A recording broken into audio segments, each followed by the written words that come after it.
उफ़ ये तन्हाइयाँ, ये अकेलापन, ये ज़िंदगी की जद्दोजहद, मैं अपने शहर में होता तो घर चला जाता। एक सिंगर जिसका नाम आज उदित नारायण है, उसको सबसे पहला ब्रेक हमने दिया था। फिल्म मेकिंग 28 विधाओं से मिलकर बनती है।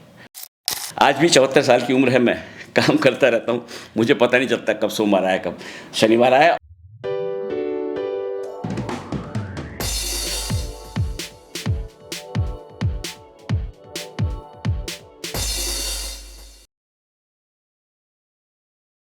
नमस्कार दोस्तों, मैं माधुरी डबराल। आज मैं आपको इसी श्रृंखला में मिलवाने जा रही हूँ 74 वर्षीय एक युवा से। आप सोच रहे होंगे 74 वर्षीय युवा, तो आप मिलने के बाद खुद ही अंदाज़ा लगाइए कि वो युवा हैं या आप उन्हें बुज़ुर्ग कहेंगे। तो आइए मिलते हैं हमारे उत्तराखंड के प्रोड्यूसर, डायरेक्टर, राइटर और एक्टर, जिनमें ये सारी खूबियाँ एक ही किरदार में मौजूद हैं, श्री शिवनारायण सिंह रावत जी से। तो बहुत बहुत स्वागत है सर आपका। धन्यवाद माधुरी जी, बहुत बहुत धन्यवाद। और कैसे हैं सर? मैं अच्छा हूँ। आपने बुलाया, मुझे बड़ी खुशी हो रही है। और आप ये मिशन आपका आपने शुरू किया है कि कुछ लोगों को जो कुछ थोड़ी बहुत जानकारी रखते हैं उनको अपने प्लेटफॉर्म पर बुलाकर उन लोगों से मिलवा देती हैं जो लोग उन बातों को जानना चाहते हैं जिनके बारे में उन्हें पता नहीं होता। ऐसे प्लेटफॉर्म्स बहुत अच्छे होते हैं और मैं आपको इस बात के लिए बधाई देता हूँ। बहुत बहुत थैंक यू सर। धन्यवाद। आपने उत्तराखंड में जगवाल मूवी से शुरू किया, तो उत्तराखंड का जो आपका शुरुआती दौर का सफ़र था उसको कैसे देखते हैं? क्या क्या मूवीज़ आपने की और कैसे रोल्स थे और क्या तब हमारे सामने संघर्ष होते थे? देखिए, मुझे बचपन से ही बहुत छोटी उम्र से, आप कहिएगा कि करीबन 8-9 साल की उम्र से ही मुझे आर्ट एंड कल्चर का बड़ा शौक़ था। यानी फिल्मों नाटकों में काम करना, नए नए कंटेंट सोचना, उनके बारे में जो भी आर्ट एंड कल्चर से रिलेटेड बातें होती थी उसमें मेरी बड़ी रुचि होती थी और मैं उसमें कोशिश करता था कि मैं भी इस काम को करूं। और ऐसे ही धीरे धीरे कई नाटकों में छोटी छोटी भूमिकाओं में मैं काम करता रहा। मुझे उसमें इंटरेस्ट आता रहा। बल्कि जब मैं पढ़ रहा था तो कई बार हमारे क्लास के जो टीचर्स होते थे वो इस बात से दुखी हो जाते कि जब हम नाटक करेंगे तो हमको क्लासरूम से थोड़ा कुछ दिनों के लिए बाहर भी रहना पड़ता है। तो मेरे बहुत सारे मैं क्लब्स में काम करता था जहाँ कई किरदार करता था कई नाटकों में, तो वो भी रहा। लेकिन मैंने अपनी हिम्मत कभी हारी नहीं और मुझे जिस बात का शौक़ था उसको मैंने बरकरार रखा। और मेरा ऐसा मानना है कि अगर पैशन को आप प्रोफेशन में बदल दें, उससे बड़ी खुशी कोई नहीं हो सकती। अगर उसमें बहुत ज़्यादा कमाई नहीं भी है तो वो कमाई से ज़्यादा जो खुशी आपको मिलती है कि मैं वही कर रहा हूँ जो मैं चाहता हूँ, तो वो उससे आपका स्वास्थ्य भी ठीक रहता है और आपको आगे बढ़ने की हिम्मत भी, साहस भी बना रहता है। आपको बताया कि जब 1972 में जब मैं ग्रेजुएशन कर रहा था तो मुझे बेस्ट एक्टर ऑन स्टेज का अवार्ड मिला, सर्वश्रेष्ठ कलाकार की उपाधि मिली। मैंने एक नाटक लिखा था जिसका नाम था पापी समाज। उसका डायलॉग्स भी मैंने लिखे थे, उसमें मुख्य भूमिका भी मैं निभा रहा था और जजेस ने मुझे बेस्ट एक्टर का अवार्ड दिया। उसके बाद मुझे लगा कि अब मुझे फिल्मों में ही काम करना चाहिए और मैं बॉलीवुड चला गया। वहाँ थोड़ा बहुत स्ट्रगल किया, बहुत बड़ा ब्रेक नहीं मिल पाया और फिर मैं वापस आ गया सन 76-77 में। और फिर सन 78 में मुझे ऑल इंडिया रेडियो नजीबाबाद में अनाउंसर की एक जॉब मिल गई। मैं पास हो गया उसमें और मैं अनाउंसर के तौर पर काम करने लगा।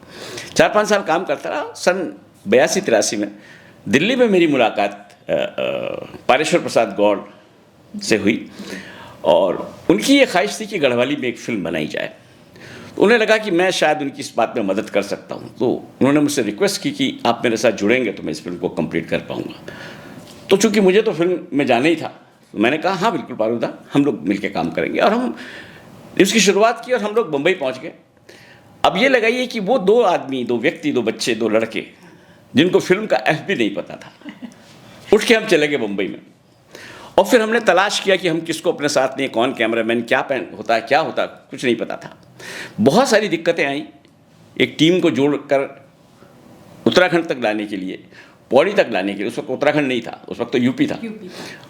पौड़ी तक हम लेके आए पूरी टीम को। मैंने वहाँ जाके, बालू और मैंने दोनों मिलकर जाके वहाँ पर डायरेक्टर को अपॉइंट किया, फिर एक म्यूज़िक डायरेक्टर को अपॉइंट किया, फिर एक सिंगर जिसका नाम आज उदित नारायण है उसको सबसे पहला ब्रेक हमने दिया था। अच्छा। सिंगिंग का ब्रेक। उससे पहले वो काम कर रहे थे, सीख रहे थे, छोटे छोटे भजन वजन गाते थे, फिल्म में नहीं गाया था। उसकी मखमली आवाज़ जब मैंने पहली बार सुनी तो हमने कहा, डिसाइड किया कि नहीं, हमारे फिल्म के गाने तो यही गाया। और उसे जब गाए तो वो एक इतिहास बना, जगवाल फिल्म के गाने। हमने, पैसे हमारे जेब में नहीं थे, बहुत सारे पैसे नहीं थे, हम प्रोड्यूसर तो थे ही नहीं ना। दोनों ने मिल के, तू ये देख लेना, मैं ये देख लूँगा, मैं ये कर लूँगा, तुम खाने का बारे में तुम सोच लेना, और रेल के किराए के बारे में, ऐसा करके हम दोनों ने फिल्म बनाई। और जब फंसेगी भी, कैमरा तो बहुत महंगा होता है, ये भी बहुत महंगी होती है, पैसे हमारे पास कुछ भी नहीं थे, बहुत थोड़े से पैसे थे। पैसे ज़्यादा पारिश्रमिक नहीं लगाए थे, मैंने थोड़ा कोऑपरेट किया था, थोड़े बहुत लगाए थे। तो क्या करें, तो जो हमारा डायरेक्टर था उसने, वो नेपाली है, उसकी समझ में आया कि इनके पास पैसे नहीं, मगर इनके पास एक इच्छा शक्ति है। देखिए, पैशन है। और वो तो तुलसी ही मेरे थे जिन्होंने इस बात को समझा। कोई दूसरा तो लूट लेता ना, जो पैसा हमारा लूट के खा जाता, हम फिर वापस आ जाते, फिर जगवाल नहीं बनती। लेकिन उन्होंने हमें सजेस्ट किया, जब हमने कहा कि दादा हमारे पास तो इतने पैसे हैं ही नहीं, तो कैमरा बहुत महंगा है, 35 mm का कैमरा बहुत महंगा होता था। तो उसने, कोई बात नहीं, वो टेक्निकल आदमी था, पहले से फिल्में बना चुका था। उन्होंने कहा, रावत साहब आपके लिए एक काम करेंगे। मैंने बताइए क्या? बोले 16 mm का छोटा कैमरा जिसमें डॉक्यूमेंट्री शूट होती है, हम उस पर शूट करेंगे। और उस पर टेक्नोलॉजी आ गई थी ब्लो अप करने की, तो हम 16 में शूट करें, वो बहुत सस्ते में मिल जाएगा कैमरा, और फिर उसको ब्लो अप करें, 35 फिल्म की फिल्म बना लेंगे। हम बड़े खुश हुए, पैसे भी कम। तो आपने देखा होगा, अगर जगवाल देखी होगी तो उसमें थोड़ा सा कलर्स वैसे हो गए थे, फेडेड से थोड़े नहीं चली, क्योंकि जब चीज़ को खींचेंगे तो कलर तो वो। तो ये दिक्कतें हमने देखी, लेकिन हमने फिल्म बनाई, और उसके बाद तो इतिहास बन गया। हमें बहुत खुशी हुई कि हम ये कर पाए। थोड़ा सा गुरूर भी हुआ, और गुरूर इसलिए कि हमने एक विधा की शुरुआत की है। थोड़ा नेचुरल भी था। नेचुरल भी था, इतना तो होना ही चाहिए, बनता है।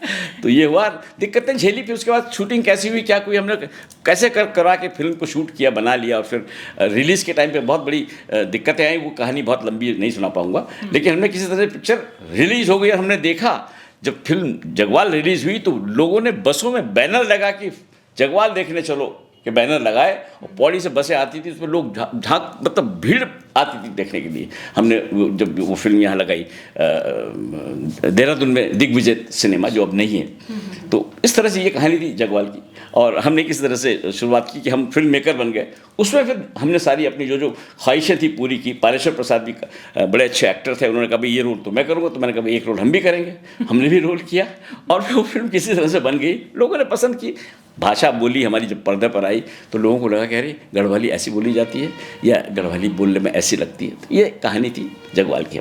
पर वो इंटरेस्टिंग एक फेज था, मतलब। जी बिल्कुल बिल्कुल बिल्कुल। जैसा कि आपसे मुझे याद हुआ है कि 37 साल आपने अकेले जो है वो तमिल फिल्म्स को दिए हैं। तो ऐसी क्या परिस्थितियां थी कि आपको तमिल मूवीज़ की तरफ जाना पड़ा, जबकि उत्तराखंड में तो खुद का फिल्म चल ही रहा था? जी जी जी। तो क्या थी वो? एक कहानी, एक कहावत है, डेस्टिनी कहाँ ले जाती है आपको कुछ पता नहीं होता है। आप काम करते रहिए, जहाँ नदी का बहाव है, कहाँ जाएगा क्या जाएगा पता नहीं। नदी के बहाव को रोकोगे तो ब्लास्ट भी हो जाता है ना। तो हमने अपने को रोका नहीं। और मैं जब जगवाल फिल्म बनने के बाद हम बॉलीवुड में चले गए, फिर दोबारा से कोशिश हमने की, फिर पैसे वैसे की थोड़ी दिक्कत आई। फिर मैंने दूसरी फिल्म बनाई, प्यारू रुमाल। अच्छा। जो मैं बना पाया, और वो भी रिलीज़ हुई। मैं उस वक्त बॉम्बे में ही था, काम कर रहा था, फिल्मों से हम जुड़ गए थे। इत्तेफाक था कि मुझे किसी प्रोडक्शन के सिलसिले में मद्रास जाना पड़ा। उस वक्त मद्रास था जब मैं था, चेन्नई बाद में हुआ। चेन्नई तो अभी हुआ 2000 में हुआ जी। तो मैं जब वहाँ गया तो मद्रास में एक प्रोडक्शन करना था मुझे, किसी के साथ गया था मैं, और मैंने उस प्रोडक्शन को किया, उस फिल्म को बनाया। वो फिल्म छोटी सी फिल्म थी, वो फिल्म अच्छी बन गई और अच्छी चल गई। बस जब आप कोई चीज़ अच्छी चल जाती है तो फिर लोग आ जाते हैं, कारवां बनता रहता है। और फिर एक के बाद दो के बाद 3 फिल्में बनती रही। फिर मेरा वहाँ बड़ा अच्छा मैंने बड़ी अच्छी अपनी एक जगह बना ली वहाँ के। जो अब ये लगाई कि उस जगह पर जहाँ पर खाना नहीं हमारे स्वाद का, न रंग रूप स्वाद, सारे के जो होते ना, जो बोली भाषा सब चेंज थे। लेकिन वहाँ बड़ा स्ट्रगल करना पड़ा। कितना स्ट्रगल करना, जब आपको भाषा नहीं आती तो क्या करना पड़ा। लेकिन मैं थोड़ा सा चैलेंजिंग रहा हूँ लाइफ में हमेशा, और लिंग्विस्टिक भी रहा हूँ।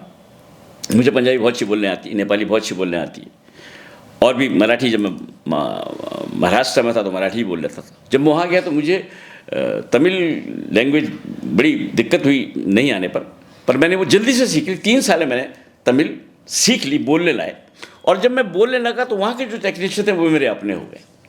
उन्होंने मुझे फिर कभी वापस नहीं आने दिया, और फिर मेरे बच्चे भी वहीं चले गए, सब काम करते रहे। फिर मैं फिल्मों में काम, बहुत सारी, कब से 254 फिल्मों में एसोसिएट रहा हूँ। किसी फिल्म में एज ए डायरेक्टर, किसी में एज ए प्रोड्यूसर, किसी में एज ए राइटर, किसी में एग्जीक्यूटिव डायरेक्टर, किसी में क्रिएटिव डायरेक्टर, किसी में म्यूज़िक के साथ। ऐसे मैं यही करता रहा, जो फिल्मों से रिलेटेड काम करता, और दूसरा कुछ काम मैंने कभी किया नहीं।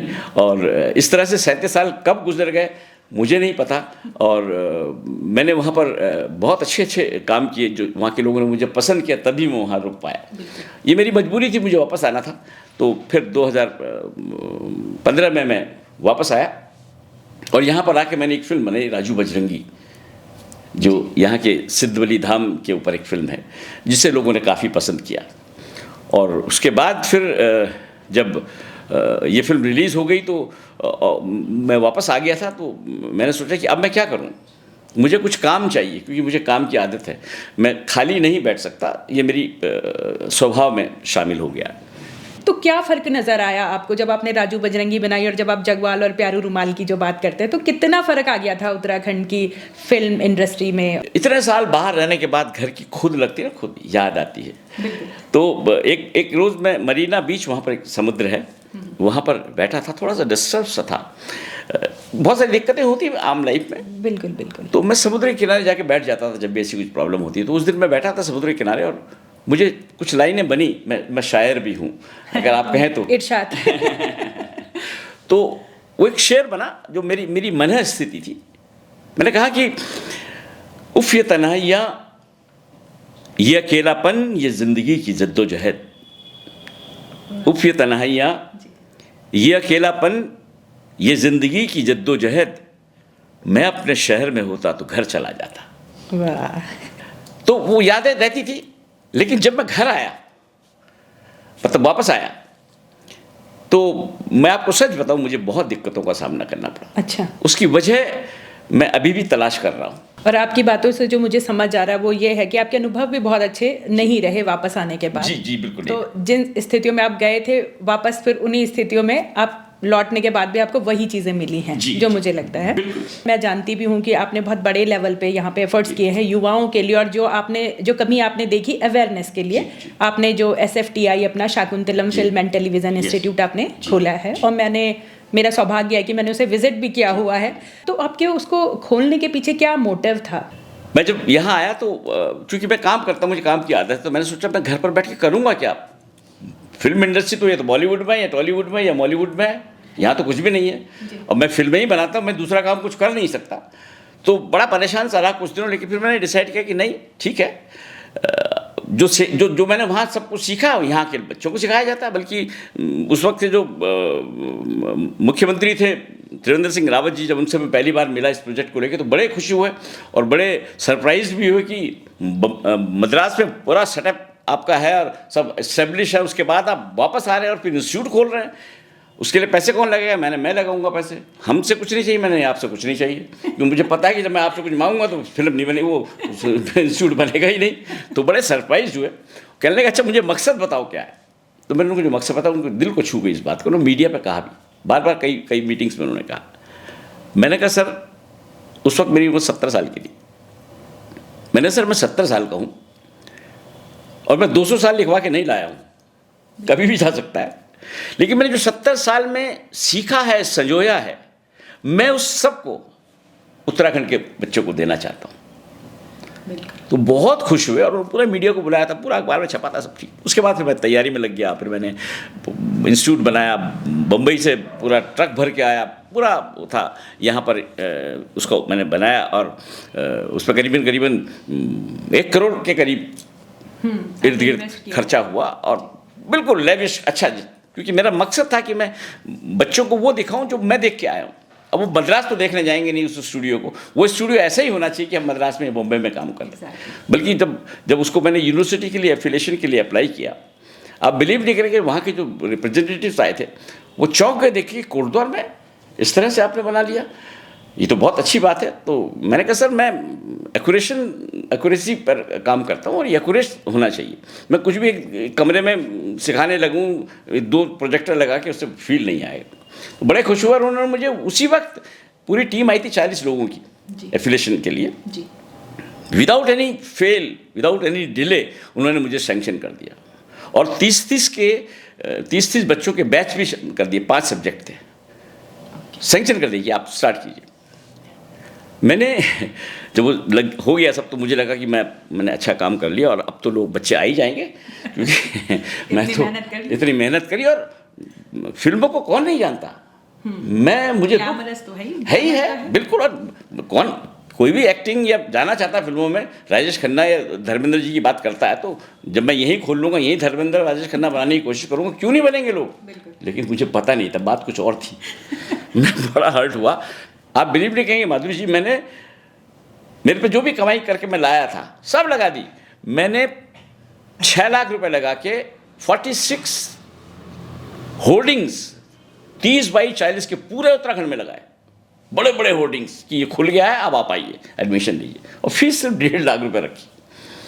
अब बिलीव नहीं करेंगे, टू माई सरप्राइज हम वेट कर रहे थे, मेरा स्टाफ और मैं। 20 दिन बीत गए, कोई नहीं आया। फ़ोन तो आए 50-60, लेकिन एडमिशन के लिए सिर्फ 5 बच्चे आए। अब 5 बच्चों में तो इंस्टीट्यूट नहीं चल सकता। मैं बड़ा हर्ट हो गया, बड़ा डिस्टर्ब हो गया। जब मैं घर पे गया तो मेरी पत्नी बड़ी, ये क्या हो गया, हो गया नहीं आ रहे हैं बच्चे। तो मैंने सोचा कि यही इंस्टीट्यूट अगर मैं बम्बई, दिल्ली या कहीं और लगाता तो ओवरनाइट सारी सीट भर जाती, लेकिन नहीं। और 1.5 लाख रुपए फीस रखी थी माधुरी जी मैंने।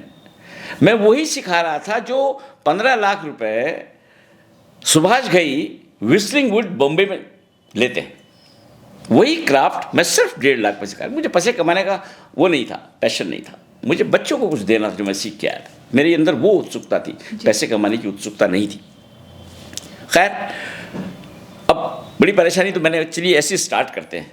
कुछ बच्चे आने लगे और हम पढ़ाने लगे। मैंने एक दीपक रावत हैं जो कि एक्टिंग फैकल्टी थे मेरे, और वो एक बड़ी यूनिवर्सिटी से पास आउट होकर आए थे एज एन एक्टर, एक्टिंग का कोर्स करके आए थे। उनको मैंने बुलाया देहरादून से, और वो आए। हमने कुछ बच्चों को जो पास पड़ोस के थे वो आने लगे। एक दिन 2 बच्चे आए कि सर हम कल से नहीं आएंगे। अच्छा। तो मैं बड़ा दुखी हुआ। मैंने बेटा क्यों, क्या हुआ? और वो अच्छा, मैं देखता था उनको बड़ा अच्छा काम कर रहे थे, सीख रहे थे। ये जो 2 बच्चे थे उन्हीं 5 बच्चों में से? 5 नहीं, मतलब ये और 10-20 बच्चे आ गए थे बाद में, मैं फ्री में सिखाने लग गया था। अच्छा, फ्री, बिना फीस के। मैंने इंस्टीट्यूट तो खोल ही दिया था, चलो बच्चों को पढ़ाते, देखी जाएगी पैसे आएंगे नहीं आएंगे, देखी जाएगी। उन्हीं 20 बच्चों में से 2 बच्चे एक पहले एक दिन आया, फिर दूसरे दिन आया एक बच्चा, एक लड़की आई कि सर मैं कल से नहीं आऊँगी। तो मैंने कहा ठीक है बेटा, लेकिन मैं इसका कारण जरूर जानना चाहूँगा। तो जो उसने कारण बताया आप चौंक जाएंगे। मैंने कहा बेटा क्या बात हुई, क्यों नहीं आना चाहते? सर मेरे मम्मी पापा मना कर रहे हैं, पापा ने मना कर दिया। मैंने कहा क्यों मना कर दिया? तो उनका कहना है कि फिल्मों में क्या कर लोगे तुम, फिल्मों में जाके हैं, क्या होता है फिल्म? तो उन्होंने कहा नहीं जाने की जरूरत नहीं, वहाँ फालतू अपना टाइम वेस्ट कर रहे हो, पढ़ाई करो, जो भी तुम पढ़ रहे हो कोर्स करो, ये करो। मैंने कहा बेटा तुम एक काम कर सकती हो, हाँ मैंने अपने पापा को बुला के ला सकती हो, जस्ट 5 मिनट के लिए मेरे पास बुला लेना। बोले हाँ पापा, सर मैं कह दूंगी पापा से। चौथे दिन वो अपने फादर के साथ आई, आके मेरे सामने बैठी। वो मम्मी पापा आए दोनों जी। अरे जी बिलीव नहीं करेंगी, वो ऐसे आए थे बाँह बटा के, क्या कर रहा है ये आदमी, फिल्म सिखाएगा, क्या होता है फिल्म, बच्चों को बिगाड़ रहा है बच्चों को। यहाँ पर आते मेरे सामने टेबल पर बैठा और आ गए, हाँ जी क्या कर लेंगे आप फिल्म से, चढ़ गए मेरे ऊपर। जब वो खूब बोल गए, उनका गुस्सा था, मैंने सर शांत हो गया, बोल लिया आपने पानी पी लीजिए। हाँ पानी वानी बताइए, आप क्या बच्चों को बुला के सिखा रहे हैं, क्या कर लेंगे आप बताइए, फिल्म में आपका क्या मकसद है, आप फिल्म में कर क्या लेंगे बच्चों को?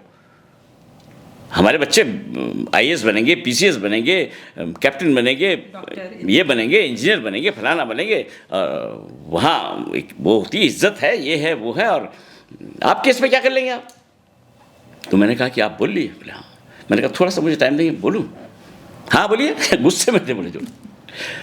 मैंने कहा सर, मैं आपकी बात को मानता हूँ कि बच्चे आपके इंजीनियर बने, डॉक्टर बने, बहुत पैसा भी कमाएंगे और इज्जत भी कमाएंगे जैसा आप करेंगे, लेकिन आप मेरे इस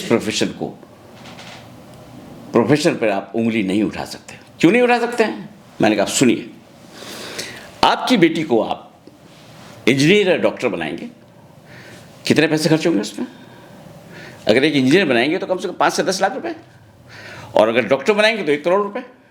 आजकल तो 1 करोड़ से नहीं बनता ना, 50-60 लाख तो लगते हैं ना डॉक्टर बनाने में।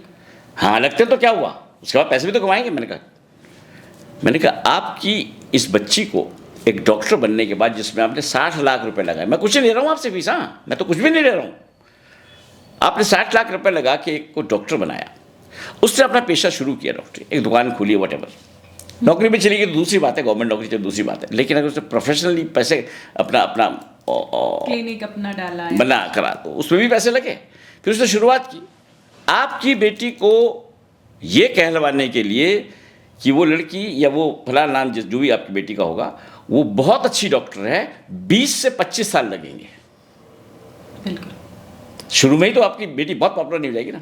25 साल के बाद लोग कहेंगे यार हाँ डॉक्टर है, वो गायनोकोलॉजिस्ट है या व्हाटएवर, वो अच्छी है, तब लोग उसको जानना। कितने साल बाद? 25 साल बाद। ऐसे इंजीनियर उसको भी ऐसे कहेंगे भाई वो इंजीनियर अच्छा, उसको 25 साल लगेंगे कम से कम। होता है कि नहीं? आप इस बात को मानते हैं? हाँ।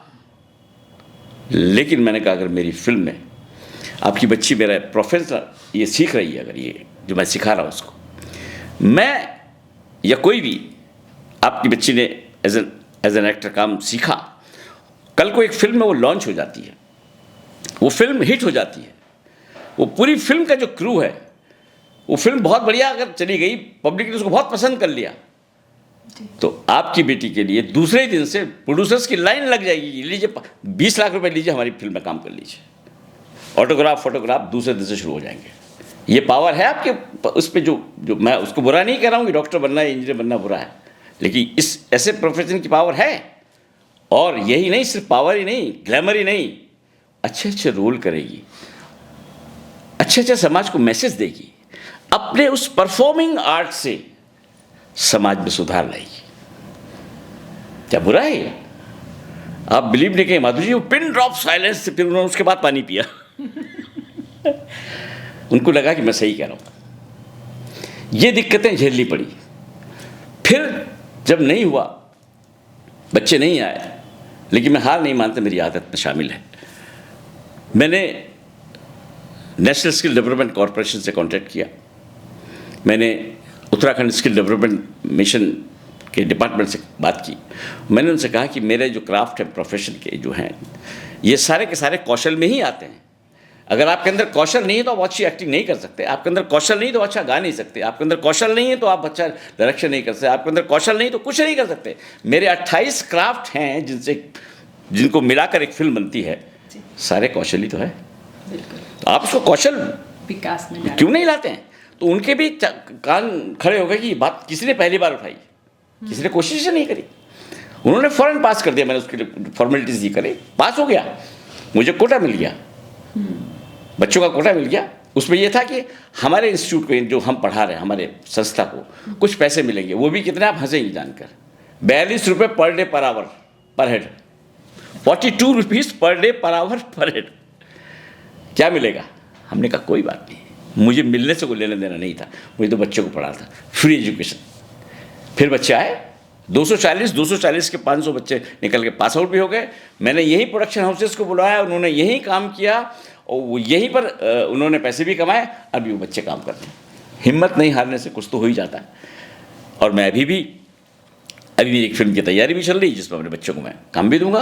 तो बहुत अच्छी आपकी स्टोरीज और बहुत इंस्पायरिंग भी, मुझे तो बड़ा इंटरेस्ट भी आ रहा है। तो जैसा भी आपकी बातों से मुझे लगा है कि आप बच्चों को बहुत फोकस कर रहे हैं, तो अच्छा भी है कि आने वाली पीढ़ियों तक आप अपना नॉलेज जो है वो ट्रांसफ़र करना चाहते हैं, कहीं ना कहीं हम अगली पीढ़ी को इसके लिए तैयार करना चाहते हैं। तो ऐसे ही अगर जो हमारे इंटरेस्टेड युवा हैं, जो बच्चे हैं, जो इस फील्ड को करियर की तरह ले जाना चाहते हैं, उनकी आपकी क्या सलाह होगी आपकी उनको लिए, क्योंकि आपके पास बहुत लंबा अनुभव है और रिच हैं आप। मेरी सलाह एक ही है जो मैं हर जगह पर कहने की कोशिश करता हूँ। आपके अंदर कोई ख्वाहिश होती है ना परफॉर्मिंग आर्ट की, उसे कभी मरने मत देना, कभी दबने। मैं तो सबको कहता हूँ, महिलाओं को भी कहता हूँ, पैशन जो आपका है वो जिस दिन प्रोफेशन में टर्न हो जाता है उससे बड़ी खुशी कुछ नहीं होती। और परफॉर्मिंग आर्ट आदमी को भगवान ने पैदा होते ही दी है। उसका एक एग्जाम्पल सुनाता हूँ। परफॉर्मिंग आर्ट की बात कर रहा हूँ, जो हमारे अंदर इनबिल्ट है, हमें पता नहीं है जी। तो उसे उभारना चाहिए। जैसे कि एक बच्चा, 1 साल का बच्चा है, वो उसको लिटा दीजिए, बगल में म्यूजिक बजा दीजिए, यूं क्यों करता है? वो करता है ना, कोई एक्टिविटी करेगा। आपने तो नहीं कहा उसको तुम डांस करो, वो डांस क्यों होने लगता है? क्योंकि उसके अंदर है, इनबिल्ट है, हमारे खून में है जी। तभी तो हम परफॉर्म कर पाते हैं। उसको परफॉर्मिंग आर्ट कोई भी हो सकती है, बनाने की, चित्रकला है, गाने की है, डांस की है, म्यूजिक की है, एक्टिंग की है। इसे कभी दबने मत देना। और अगर आपके अंदर है तो उसे कोशिश कीजिए, आगे बढ़ाइए। और जब शिद्दत के साथ कुछ भी आप करते हैं, कुछ भी काम करते हैं आप, वो सफल होता है। ये मेरा दावा है। फिल्म मेकिंग बहुत 28 विधाओं से मिलकर बनती है, 28 क्राफ्ट्स मिलकर एक फिल्म। अब तो बल्कि 32 हो गए, ये डिजिटाइज होने के बाद 4 और बन गए हैं। ये इतनी मेहनत के बाद एक फिल्म बनती है, कंटेंट बनता है, एक खूबसूरत सी फिल्म बनाकर आप पर्दे पर दिखाते हैं। उस पर्दे पर देखते वक्त जो ऑडियंस बैठी होती है वो अलग अलग मानसिकताओं की, अलग अलग मन स्थितियों की होती है। अभी थोड़ी देर पहले मैं अपनी वाइफ से लड़के आया हूँ, फिल्म में बैठ गया, वहाँ पर कोई बड़ा खूबसूरत सा सीन बने, उसने देखा कि हम तो, अब मेरे पॉइंट ऑफ व्यू से मेरी वाइफ ने मुझसे झगड़ा किया, ये गलत है, लेकिन जब मैंने फिल्म देखी है उसमें उसने कहा कि नहीं गलत तो तुम हो, तो मैं मोटिवेट हो जाऊंगा, घर में जाकर अपनी बीवी से माफ़ी मांग लूँगा। ये पावर है कि नहीं? बिल्कुल। बहुत सारी चीज़ें हैं जो हम सीखते हैं, समाज से तो उठाते हैं हम, कहानियाँ समाज से मिलती हैं, उसी समाज की कहानियों को हम एक दूसरे को दिखाते हैं। जैसे आप मुझे बैठाकर मुझसे बात कर रही हैं तो कुछ लोग सुन रहे हैं, वो उससे कहीं ना कहीं इंस्पायर हो जाएंगे अगर होगा। ऐसे ही फिल्म देख के, तो फिल्म तो बहुत बड़ा माध्यम है। मैं तो चाहता हूँ कि हर व्यक्ति को, बल्कि मैं तो महिलाओं से भी कहता हूँ, मैं मिला हूँ 2-3 महिलाओं से, वो सर हमें भी हम कर सकते हैं क्या? 50-60 साल की हो गई, 60 साल की हो गई, हमको, अरे मैंने बिल्कुल कर सकती है आप। हमारे यहाँ तो हर तरह का कैरेक्टर चाहिए, बूढ़ा भी चाहिए, यंग भी चाहिए, सब चाहिए। और मैंने कहा इसको कभी रोटियाँ बना रही हैं पूरी ज़िंदगी भर, बच्चों को देख रही है, अच्छी बात है, आपने वो निभा लिया, अब आप फ्री है ना, फिर आइए एक्टिंग कीजिए। बड़ा सुकून मिलेगा जब एक्टिंग करेंगे, लोग ताली बजाएंगे। तो हमारा पारितोषिक ताली होता है, पैसे नहीं होते, और उससे मन को बहुत ज़्यादा खुशी मिलती है। एक थोड़ा सा लगता है कि यस मैंने तो कुछ करा। ये सिर्फ इसी विधा में हो सकता है। मूंगफली बेचते बेचते आप बुढ़े हो गए, मिठाई बेचते बेचते बुढ़े हो गए, किसने जाना आपको? कौन जानेगा आपको? बिल्कुल। मिठाई बनाई बेच दी, मिठाई बनाई बेच दी, ये उठाया बेच दे, दुकानदारी। मीडिया की पावर। मीडिया की पावर बता रहा हूँ। आज आप सर्च करके देखिए, वर्ल्ड का द बेस्ट और रिचेस्ट बिजनेस है वो मीडिया है। बिल्कुल। सबसे ज्यादा पैसा इसमें है। जी। कहते हैं कि खुद ही को कर बुलंद इतना कि हर तकदीर से आगे खुदा बंदे से खुद पूछे, बता तेरी रजा क्या है। बिल्कुल, है कि नहीं? जी। तो भविष्य के लिए आपके पास क्या क्या योजनाएं हैं उत्तराखंड को लेकर या फिल्म्स को लेकर? माधुरी जी, बड़े साफ दिल से एक बात कहना चाहूँगा, क्योंकि मैं तो इसी लाइन में जरूर कहूँ, मैं बुढ़ा हो गया हूँ इसी लाइन में। वैसा बुढ़ा नहीं हुआ हूँ उम्र कोई अनुभव हो गया जी, अनुभव के तौर पे कह सकते हैं। मुझे बहुत सारी फिल्में, 254 फिल्में, वहाँ ये बहुत सा काम किया है मैंने। मैं सिनेमा को जिया हूँ, सिनेमा के साथ सोया हूँ, सिनेमा के साथ उठा, तो और कोई बात हो नहीं सकती है। माधुरी जी, मैं एक फिल्म बना रहा हूँ बहुत जल्दी, जिसमें मेरा काम चल रहा है, शायद अगले महीने हम लोग शूटिंग पे भी चले जाएं। मैंने कंटेंट पूरा 1 साल लगाया उसको लिखने में, बनाने में, मेहनत की। मैंने पहले जाना अपने प्रदेश को, मैंने जाना अपनी समस्याओं को, मैंने जाना अपनी भौगोलिक स्थिति को, मैंने जाना अपनी मन स्थिति को जो हमारे उत्तराखंड की लोगों की है, तब मैंने कंटेंट लिखा। और मेरा दावा है कि ये फिल्म, आजकल की जो उत्तराखंडी फिल्में बन रही हैं, उनकी दशा और दिशा दोनों बदलेगा। तो मैंने उन समस्याओं पर फोकस किया है और समाधान देने की भी कोशिश की। हालांकि मैं कोई भगवान नहीं हूँ समाधान दे दूँ, लेकिन कोशिश तो की जा सकती है ना। मैंने कोशिश की है और हो सकता है मेरी इस कोशिश से शायद वो लोग जो उन समस्याओं से जूझ रहे हैं या जो उन समस्याओं के विक्टिम हैं, वो सुधर जाए। ये मेरी फिल्म का मकसद है। और फिल्म का टाइटल आपको बताऊंगा तो आप चौंक जाएंगी, आप मुझे खुद पूछेंगी ये टाइटल क्या हुआ। फिर तो बता ही दीजिए। फिल्म का टाइटल है सरा रारा पौ पौ। वो गाने में सुना था कभी नरेंद्र सिंह नेगी जी के, सरा रारा पौ पौ। लेकिन मेरी उसका मतलब, इसका मकसद है, इसका मतलब ये है कि पहाड़ की जिंदगी, पहाड़ का मतलब है जगवाल, इंतजार हमेशा से रहा है। पहाड़ियों को अपने लोगों का इंतजार रहा है। बहुत सारी प्रॉब्लम्स हैं, समस्या है। पहाड़, समस्या का नाम ही पहाड़ होता है। पहाड़ जैसा है, हम मुहावरों में भी यूज़ करते हैं, पहाड़ गिर गया मेरे सर पर, तो ये सब होता है ना। इसका मतलब समस्या ही है ना। तो हम समस्याओं के बीच में रहते हैं ना पहाड़ी लोग जी। तो मैंने ये कहने की कोशिश की कि जिंदगी सारा रारा चल रही है, लेकिन पुआ पुआ सावधान भी रहिए। ये इसका मकसद है। तो मेरी भी शुभकामनाएं मेरी पूरी टीम की तरफ से कि आपकी मूवी जो है, आपका प्रोजेक्ट सक्सेस हो और एक माइलस्टोन जगवाल के बाद बने। जी जी। तो एक आखिरी मेरा प्रश्न जो है, क्योंकि आपका बहुत लंबा अनुभव है उत्तराखंड में, तमिलनाडु में और मुंबई में, आप सब जगह रहकर आए हैं। तो अगर मैं गवर्नमेंट पॉलिसीज़ की बात करूं, क्या आपको लगता है कि उत्तराखंड में किस चीज़ पे काम होना चाहिए? क्या हमारी पॉलिसीज़ में ऐसा है कि अभी तक हम लोग उस स्तर को नहीं छू पाए हैं जहां हमें होना चाहिए था? जी। मैं माधुरी जी आपको बताऊं, सरकार का ये दायित्व होता है कि जिस भी प्रोफेशन के बारे में आप कुछ करने की कोशिश कर रहे हैं, तो उस प्रोफेशन के लिए जो भी आपने नीतियां या जो भी आपने चीज़ें बनाई हैं, अनुभवी आदमियों को रखिए आप वहाँ पर। तभी तो वो उन नीतियों को फॉलो कर पाएंगे, उन नीतियों से सरकार को फायदा दिला पाएंगे। आप ऐसे लोगों को वहां पर बिठा देते हैं जिनको फिल्म का एफ भी नहीं पता, तो वो क्या करेंगे? आपकी नीतियां तो बेकार विफल हो जाएंगी ना। और वो पॉलिसी मेकिंग, वो पॉलिसी मेकिंग में बैठे हैं। फिल्म बनाने के लिए आपको उन्हीं अनुभवी लोगों को, मैं आपको बताऊं, मैंने यहाँ की पॉलिसी की बात कर रहा हूँ, यहाँ की नीति को चलाने के लिए जो लोगों का संगठन बनता है उसकी बात कर रहा हूँ। मैं तमिलनाडु, केरला, आंध्र प्रदेश और कर्नाटका, सब जगह की फिल्म इंडस्ट्री के बारे में जानता हूँ। वहाँ पे जो पॉलिसीज़ बनती हैं, वो इतने एक्सपर्ट लोगों को रखते हैं कि सरकार को कुछ नहीं करना, सरकार तो वही पॉलिसी बना के देते हैं। यहाँ ऐसा करेंगे तो इसको ये फ़ायदा होगा। और ये जो टूल है, फिल्म एक टूल है। देखिए मकसद क्या होना चाहिए, कोई भी पॉलिसी सरकारी, मैं सरकार को ये नहीं कह रहा सरकार की पॉलिसी अच्छी नहीं, बहुत अच्छी पॉलिसी होती है और सरकार अच्छा काम कर भी रही है, कुछ शक की बात नहीं। जो अनुभवी लोग काम करेंगे तो डेफिनेटली ये फलदायी होगा और सरकार ने जो सोचा है वो फलीभूत होगा, नहीं तो नहीं होगा, बिल्कुल काम हो ही नहीं सकता। तो मेरा एक ही ख्वाहिश है और मैं यही चाहता हूँ कि जो नीतियाँ बने उनके लिए एक्सपर्ट्स लोगों को बुलाया जाए, उनको रखा जाए और उनको दायित्व दिया जाए ताकि फिल्मों का बढ़े। और फिल्म, मैं आपको बताऊं कि उत्तराखंड अभी 2 साल पहले आपको पता होगा कि उत्तराखंड को फिल्म फ्रेंडली स्टेट का दर्जा मिला है जी। वो इसीलिए मिला कि बहुत खूबसूरत पहाड़ियाँ हैं, वादियाँ हैं, शूटिंग के लिए बहुत अच्छी लोकेशंस, एप्ट लोकेशंस हैं। उनको एक्सप्लॉइट अगर कैमरे में कैद करेंगे तो बहुत सुंदर लगेगी, क्योंकि फिल्म का एक सबसे सशक्त मुद्दा जो है वो है बैकग्राउंड में क्या आप दिखा रहे हैं। तो खूबसूरत पहाड़ियाँ जब दिखेंगी तो आँखों को आई प्लीजिंग वो होगा।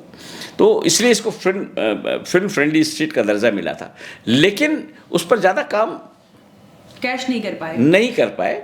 और अब शायद हो सकता है हमारे जो इस वक्त के सरकार है उस पर काम कर रही है, मैंने सुना भी है कि अच्छा काम कर रही है। अभी हाल ही में कुछ उन्होंने अनाउंसमेंट भी किया है कि सब्सिडी बढ़ाई है।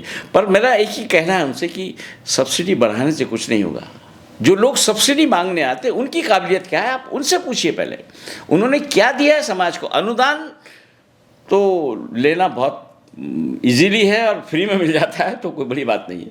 आप लगाइए कि मैंने एक फिल्म की शूटिंग जो कश्मीर में हो रही थी मेरे दोस्त की, वहाँ पर सडनली माहौल ख़राब हुआ, वो शूटिंग ख़त्म नहीं कर पाए पूरी, कुछ 35-36 सीन उनके रह गए थे।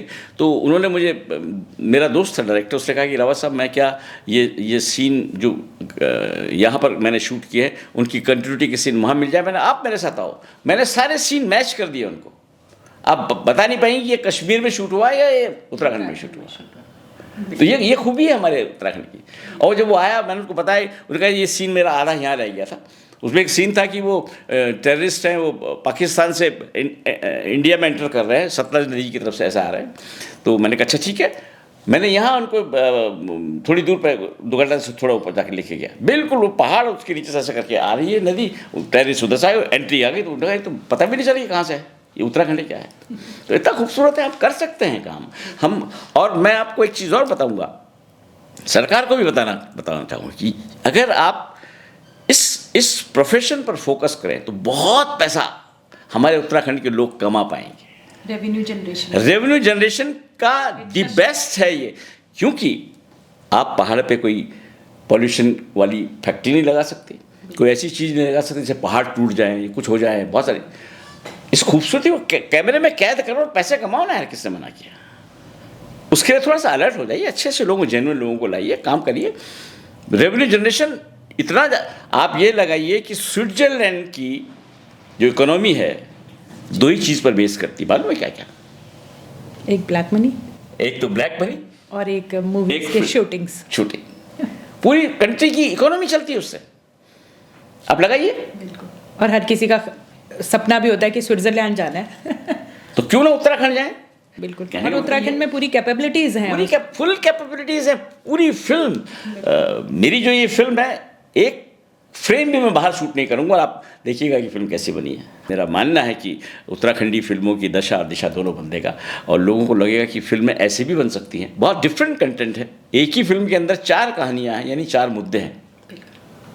बड़ा सिंपल सा है कि एक बस में बैठी हुई हमारे उत्तराखंड की 4 समस्याएं, और वो बस उत्तराखंड की सड़कों पे दौड़ रही है। ये फिल्म है सरारा पापा।